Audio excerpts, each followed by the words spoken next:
In this video, we're going to show you how to replace the skid plate on your Toyota Tacoma. This will be located on the front bottom of the vehicle. Let's get started. Using a 12mm socket, remove the rear skid plate bolts. These are supposed to have welded nuts on top. These are very common to rust out. Our bolts are spinning. There's a nut up top, so we're going to put a wrench on it and remove the bolt. Remove all 4 bolts for the skid plate. Toyota has these hooks in the front to hold the skid plate so you don't get bonked. Lift up, remove the skid plate.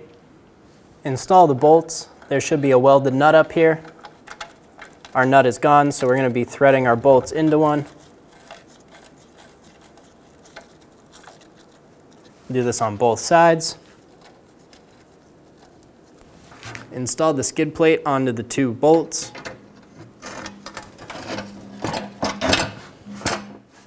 Push it back into place.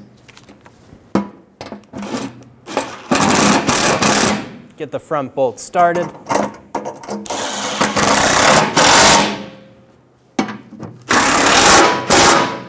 Snug down the bolt. Do the same thing on the other side. Torque the front bolts to 25 foot-pounds.